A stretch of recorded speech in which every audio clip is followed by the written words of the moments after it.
This video is brought to you by Practical Music Theory for the Rock Guitarist, my new book, which is a comprehensive guide to all aspects of music theory necessary for playing rock guitar.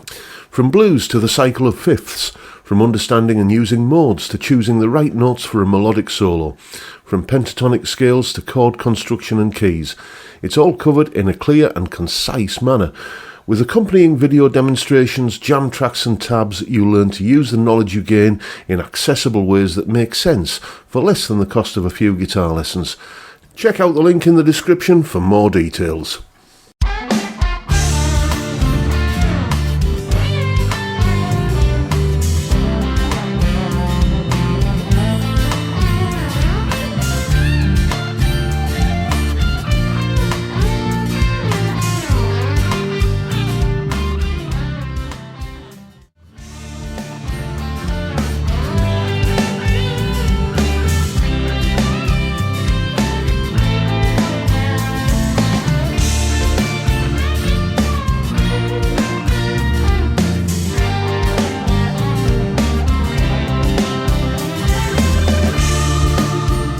Hello chaps, welcome once again to John Robson Guitar Tuition. As always, I do hope you're well.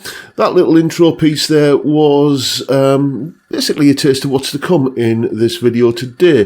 What I was doing in those little two snippets there was demonstrating two different ways that you can play over the same backing track, and it's relevant to today's question because, as you know, today's Wednesday, and on Wednesdays we deal with viewers' questions. So before we get into it, I'll just mention that if you have any questions or queries of a guitar or music related nature and you think I'm the chap to answer them, then get in touch. You can use my email address, jrguitartuition@gmail.com. You can leave a comment below this or any of my other videos, or you can use the email form on my website.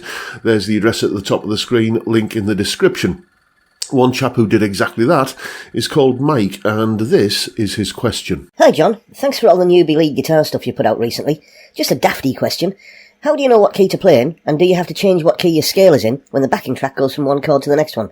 Thanks in advance, Mike. So yes, it's all very well when you go onto YouTube and you see, a jam track on there, and it's backing track in A minor, and maybe it'll even give you the chord changes or whatever, and it'll usually tell you at least what key you're in, and therefore you can figure out which pentatonic box scale or other kind of scale to use at which fret. But how do you go about doing that from scratch if there's no additional information? If you're just given the backing track and it's like you put it on, well, how do I know what to play over it? Well, this might help. Here is the explanation. Okay, here's how you basically figure out what key you're in and what scale you need to use, or scales for that matter. If we take a look at a chord sequence, which is the one that belongs to one of the jam tracks that I use a lot, we're going to hear a little bit of it shortly. It goes from a D minor chord to a G major, then to a C chord, then an A minor, then back to D minor, then B flat major, down to a G minor this time, to a C. And if you play that through, which I'll do now, it goes like this.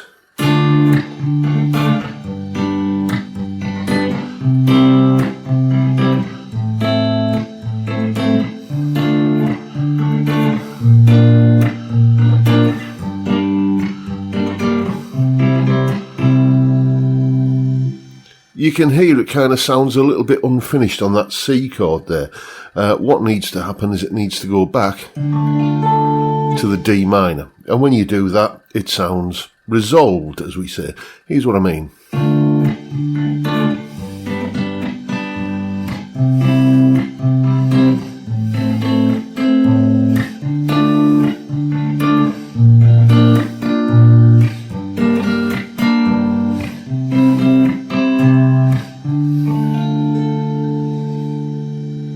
See how that just sounds kind of at rest when it hits that D minor chord.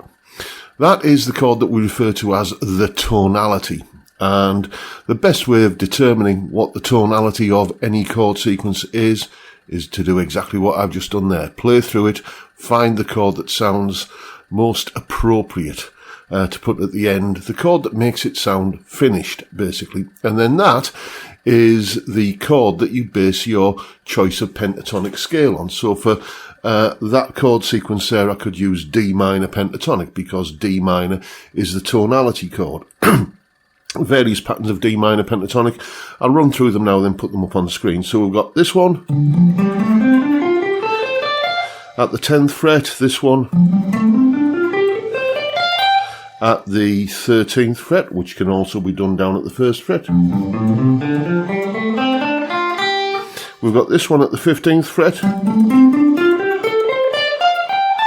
which can also be done down at the 3rd fret, an octave lower.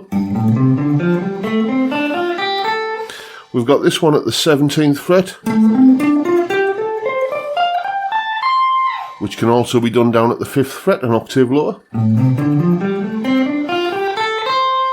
And right up at the dusty end, we've got this one here up at the 20th fret, which can also be done at the 8th fret. So in theory, you could kind of string those together, starting at the 1st fret, then to the 3rd, 5th, 8th, 10th, 13th, 15th, 17th, and up at the 20th. Like that. So right from here all the way up to here, you can run those patterns together and play in D minor pentatonic. And as I said, here's what those patterns look like. You can also see the notes in the scale there. D minor pentatonic is D, F, G, A and C. Those are the notes in the scale, and there's the patterns. And well, if we take that jam track that I was talking about earlier and play D minor pentatonic in various positions, that assorted positions that you've just seen there, up and down the neck, you could end up with a solo that sounds like this.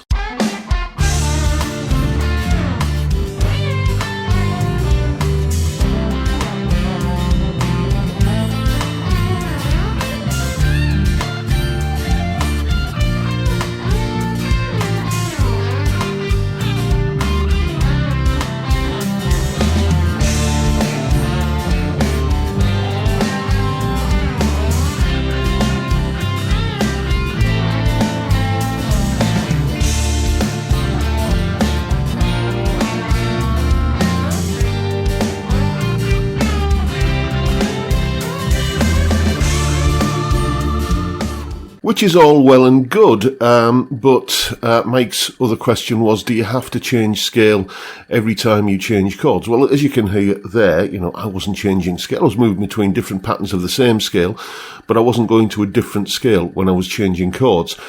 You can do that though. This is called playing over the changes, or playing the changes, where basically, let's look at that chord sequence again. D minor pentatonic over the D minor chord.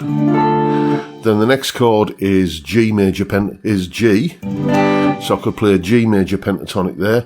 The C chord and the A minor chord, they both share the same pentatonic scale as C major, A minor pentatonic. Then back to a D minor chord, return to the D minor pentatonic, a B flat major chord and a G minor chord. Once again, they share the same pentatonic scale, B flat major, G minor. And then the C chord again, the C major pentatonic. So you could weave in and out of all of those different pentatonic scales. I've done videos on how to do this in the past. You can rely upon something called the caged system. I teach a slightly different method called the pentatonic wheel, but it all adds up to the same sort of thing. But briefly, if we look at the D minor pentatonic here, okay, that's my D minor pentatonic. Then G major pentatonic, well, I've got a pattern of that here. which is pretty close, but I can get even closer by coming down to this pattern of the G major pentatonic. C major and A minor next. Well, there's a pattern of that scale here.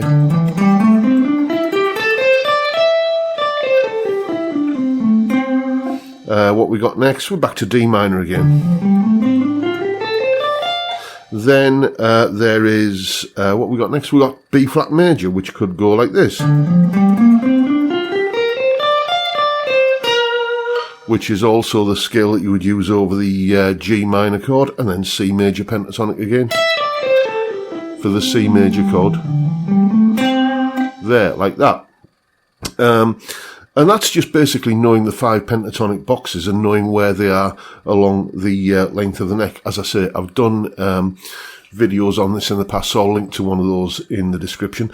But if you do that, if you change the pentatonic scale you're playing to kind of track the chord changes, it sounds possibly a bit like this.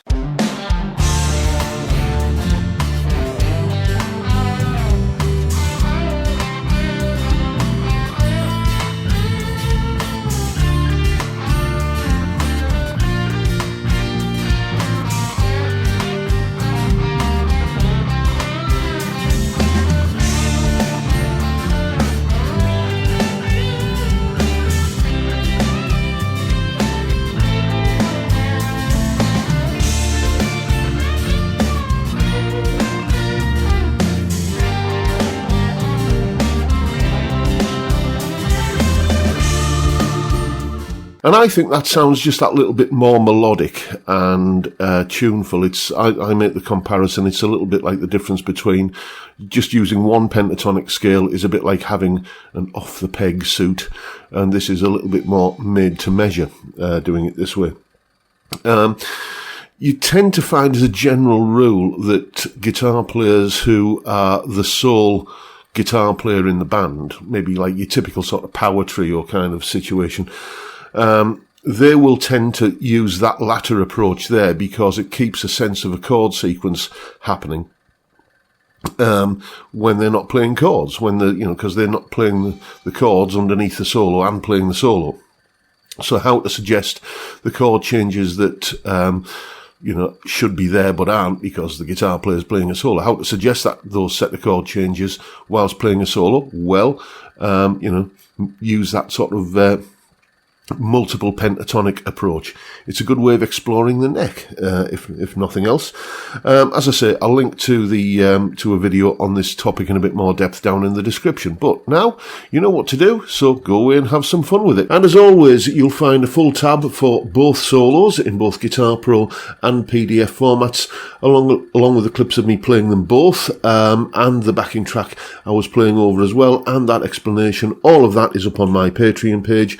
There's the address link in the description. As I'm sure you know by now, $3 or £3 a month gets you access to all of these additional goodies that go along with these YouTube videos. And of course, a massive heartfelt thank you to everyone who supports me in that or any of the other ways, all of which are downstairs in the description. And that is pretty much it for today, folks. Hope you found this little tutorial on pentatonic scale usage useful and informative and hopefully entertaining in some small way. Don't forget, I'm going to link to that more in-depth video of kind of moving between different pentatonic scales. That's also going to be linked down in the description as well.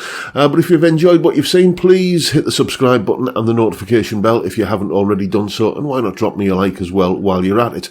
And don't forget the live stream every Friday 5 PM UK time, where we drink beer and talk about stuff usually guitar and music related, but the conversation can and often does go absolutely anywhere. It's a great way to kick off the weekend, and I'd love to see you there if you can make it. But for now, I'll bid you all a good day and say thank you so much for watching. Thank you for your time. Look after yourselves, folks. Stay well, stay safe, and above all, stay sane.